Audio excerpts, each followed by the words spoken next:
Good afternoon. I hope you had a happy Thanksgiving. I'm trying a new app called Loom, so hopefully this will go well. I am wanting to address the leaders in what many call the Lord's Recovery / the local churches / the Living Stream Ministry. So if you are not one of those that would consider yourself a responsible one, I welcome you to listen, because we are members one of another. We are in the body of Christ. And so I just welcome the fellowship. So I would like to share, there's a Thanksgiving conference going on right now, and senior coworkers and, local elders and all that are probably, meeting together and fellowshipping. And I am possibly will be probably brought up as a topic, because my husband told me when I had posted much less, he said that what I had done was very serious and brothers were having meetings about me and stuff. So I'm sure that I've drawn some attention, and I don't want attention. I want sins dealt with. I wish I could just be going about my daily life and not getting any attention at all. But my daily life has become completely unsurvivable without reaching out for help. And that's after about 40 years in the Lord's recovery. So since I was 5 years old, and now I'm 53, but it's been about 6 years of pretty extreme and unsurvivable abuse. It would have been unsurvivable without reaching out for help from somebody. And a few have definitely helped a lot. And I would say responsible ones, not so much, if at all. And in fact, many of you have made the pain and the loss and the damages and the suffering a lot worse. And so what I would like to share with you is, firstly, I'd like to share a little bit from Watchman Nee, because you listen to him. So let me see. Ooh, it looks like I lost my tab for that. Let me see if there's nope. Okay. Well, anyway, I was reading in Messages to New Believers about confessing and making recompense. So you can look up confession and recompense, Messages to New Believers, Watchman Nee, and it's in free publications through Living Stream Ministry. But basically it talks about how serious it is, what a serious matter it is to take care of our conscience. And if any believers have been stumbled or hurt or offended by any of us, then we should be making things right with one another. And if there have been any damages, any loss, financial or otherwise, then that should be recompensed with 20% more than what was taken from a believer or from another person. So I wanted to read that, but it's not showing up now in my screen, so I must have accidentally closed it. So I am just going to read now an email that I sent, I think in 2021. It'll have the date, or they were a few emails. And I specifically asked a brother named Phil to forward the email to Minoru Chen and to Ted Williamson. And so I'm pretty sure you two brothers are there in Atlanta, among many others. And I never heard back from you. So I am now sharing this openly. And I am requesting that there be proper dealing with sins through confession and whatever recompense the Lord would touch you about. But in my emails, I did not mention my being molested by Philip Lee. That was something that I began speaking out about later, for the last maybe year. At this time, I was just seeking help in my marriage. And I understand marriages are hard to touch. But if you're aware of your fellow coworker abusing his wife and breaking the law, I believe as church members, we shouldn't have to appeal to expensive legal authorities, many of whom are godless and know how to tweak the law, know how to waste opponents, which is me, money, which I don't have, in the opponent is seeking justice. And so I'm going through that currently, and I can't afford it. And I was in the church at this time. I was in your church. You were my leaders.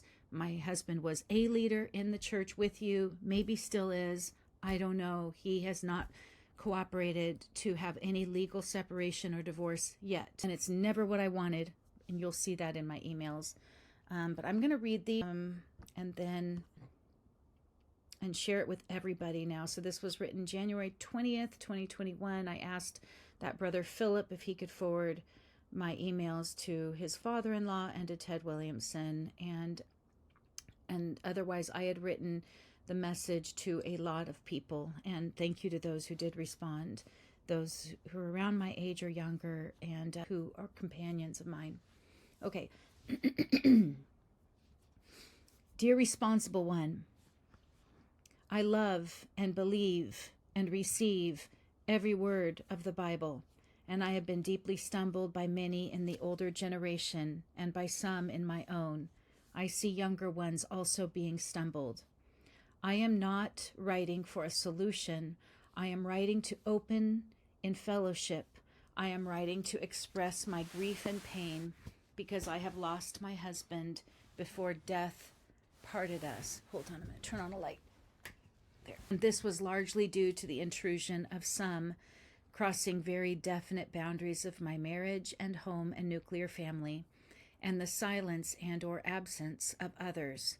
When Donnie and I, husband and wife, whom God joined and said should not be put asunder, needed shepherding more than ever to be and stay one. This is what we both wanted, and I have extensive communication proving that. Our being separated, put asunder, was a repeated incident after Donnie and I, when just the two of us and with the love and support of our adult children, were able to work through the pain and be fully at peace again. I'm writing for the learning of whoever can learn from my insufferable pain and loss, hoping nothing similar would happen again on your watch. Nothing can be more cruel to your sister, Ruth Wise, than forcing her to be separated from Donnie. Yet I now live states away, with police having told me that they recommend I never be alone with my husband, or never again without police presence, preferably. I stayed in LA to be near my husband, to spend time with him for his care, and to love him as only a wife can. But I couldn't keep bearing the torture of being rejected and abandoned, of his repeatedly being taken to the hospital by his family of origin and not even being told again and again. I can't describe the cruel jealousy that I feel to be excluded from the life and presence of the man I gave my human life to, of whom I am bone of his bone and flesh of his flesh. I was sent away from my home for months because Donnie claimed to his parents and uncle that I was bringing up something that hurt his health just before Thanksgiving of 2018, although I had immediately told him that if my request to clear this matter up offended him, to please just translate it, I love you, Donnie, and I don't want anyone to come between us. What I had brought up with a request that we clear it up was a line highlighted in the following paragraph that he had written to me and his mother on September 22nd, 2018. And I took away the highlighting, I guess, but it is here. So I will get to that. That's the highlighted part. September 22nd, 2018, 5:42 a.m. Ruth, your misunderstanding of me and the way your voice carries a kind of insistence or else flavor makes me feel that at any time you will walk out of my life. So when I reach out to Mom for help or let her know about how I am in pain and have taken 24 tablets today of Dilaudid today, it is only because I will literally die if you no longer want to be around me. So I need someone who, without feeling I am trumping them with my health, will help to do some thinking for me on decisions I need to make if you are not around. My mom is not a second lady to me, but she is someone who can help me not die if you leave my life. Please don't put a wedge between my mom and my fragile health. That was the line I wanted to have cleared up. Please don't put a wedge between my mom and my fragile health. What that does when you eventually walk out on my life is leave me vulnerable, helpless, and left to my own mental state. Ruth, you have no idea how comforted I feel whenever you say these words. I am here. I will never leave you. Although I may need space from you, we will always stay married. I realize that you, Ruth, need me to say certain things. Please let me know what you need me to say, and I will shout it out loud with full clarity. Ruth, you are my only lady. This was almost 2.5 years ago. I could remain silent. I did that for many years in another abusive relationship, but that did not help others to be spared from similar abuse from the abuser, who needed and still needs help. I don't blame that abuser. I blame myself for not speaking up sooner and helping her to get help. We all need help in various ways. I could remain silent, but I still have to function as a human being with human responsibilities and as a mother to my children who have been derailed from their schooling and even basic abilities to care for themselves at times due to such extreme trauma, depression, and breakdown. I have to function with my heart completely broken. I could remain silent, but a brother I trust told me over 25 years ago that the cross is in the Spirit, and the Spirit is in fellowship. It is the flowing among us, and another word for fellowship is communication. I'm purely seeking fellowship that brings the bountiful supply of the Spirit. I have received rebukes, but those words don't carry with them the bountiful supply. Brothers have talked about my emotions and even my female cycle as being problematic in my marriage. This is misled and damaging. So Ron Kangas asked, is Ruth going through menopause? And that my father-in-law was there. Ron asked my husband when they were leaving. My husband said he saw Carrie Yard, who then talked to him. They talked to each other about their wives' female cycles. This is really violating, and it had nothing to do with that. I could remain silent, but eventually truth doesn't go away, and the damage of lies can intensify over time. And there are many false claims about my situation, and this affects us all as members one of another. I am sharing with you my last texts, all unanswered, first only sent to my mother-in-law and father-in-law, Willie, seeking to clear matters up, and then a few texts that included another couple in the church who I hoped could help by being witnesses of my opening, that I had an offense that needed to be cleared up, as well as facilitators of peaceful communication or fellowship. These are only a few attempts. Many others were emailed. June 10th, 2019. I wrote, I am not comfortable with my other half traveling to be with you, this to my in-laws, without me, without wounds deeply healing. We are an inseparable unit joined by God, as you know. I ask that we be treated as such. To hurt one of us is to hurt both of us. To care for one of us, you must care for both of us. This is not to be selfish. It is actually very much with Donnie's health and service and function and the health of our children in mind. They have suffered extensively and need to heal, and the oneness of their parents or lack thereof affects them greatly. No response. Donnie traveled to Houston. His leg ulcers opened up, a common effect of flight. The next communication one way with them, December 23rd, 2019. So from June to December, nothing. Then I wrote, Dear Willie and Rosalind, it is very nice to have Willie here. I saw a text from you to Donnie, Rosalind, sent earlier this month that you would be coming to take care of Donnie. I ask that we not repeat any of the past issues. Please treat us as one inseparable unit, as God joined us to be and sees us. Please remember that Donnie is a married man. His wife needs to be included in any decisions and plans for his care. I would always have welcomed you and still do if assured that you would not come between us in any way, not speak about me in any way that you would not say to me directly. I am happy to discuss this with Willie and or with another elder and with you, Rosalind, but preferably with a brother present, not including Donnie, who is suffering enough and gets torn between his love for his mom and his love for his wife and his exceptional needs at this time. It is in his best interest and that of the saints, church, and our children that his marriage be held in honor. As my previous text in this thread states, this affects Nathan and Christy greatly because our marriage is a foundational factor in their lives. I asked Nathan about this matter and how to communicate with you, and he told me just to use my voice in this matter. Love, Ruth. No response. December 25th, 2019, 1:29 p.m. To my parents-in-law with David and Vicky. As we do our absolute best to care for Donnie's spirit, soul, and body, Donnie and I need a few that we could completely trust with all the pain and messiness of marriage and chronic illness and other life challenges, who would not condone any non-mutually agreed upon separation, who would not speak things you wouldn't say to us both, and who would love and honor us two as being one. I hope Donnie's parents could be part of that support network. Please don't view us as separate, but as one. Thank you. See you soon. No response. December 25th, same day, about an hour and a half later. I was blamed for reaching out to an elder in the church in LA. I lay next to Donnie till his mom came today, and he said kind words of love. When I told him his mom is here, he asked me to step out.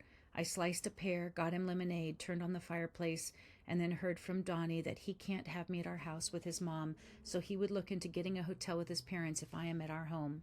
We tried to have a family meeting, but Nathan and I chose to leave after Donnie gave many ground rules, including that Nathan doesn't have a voice until he is supporting himself. Nathan deeply imploded last year. Fellowship and communication can't be dictated or one-sided. I haven't brought up the past. Donnie has. I truly have cared for Donnie's health as number one in my life, but I'm treated like I am the obstacle to his well-being now. Rosalind typed everything Donnie said. I will stay at my house. Donnie and his parents are free to be here or leave. I love you all and am praying. No response. I was just in another room of the house at that time. December 27th, so during the night, 2:18.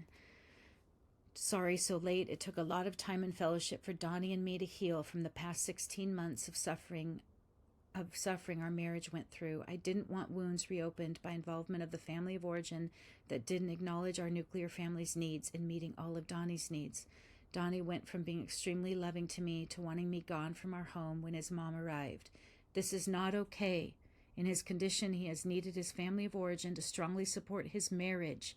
I didn't initiate our marriage. God did, largely for the care of Donnie's tripartite being.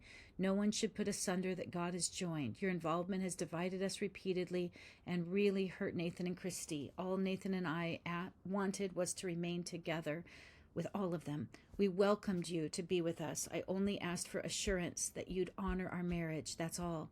We don't know when the Lord will take him or any of us, but we know he is not for division of a husband and wife. He is not for Nathan seeing his dad choose his grandparents over his mom, and then Nathan being told he crossed a line when almost all Nathan has been able to think about has been how to help his parents' marriage. No response. Some of you are on this email who are shepherding me and Nathan and Christy. Thanksgiving abounds to the Lord for you. I am including you because I want you to be aware of what I am communicating to a few brothers and sisters who, like you, are aware of our marriage crisis and hopefully at least can learn from our tragedy. But in the end, I'm assured the Lord's victory, as in everything. Your sister Ruth. Okay, I had written to you also December 25th in 2020.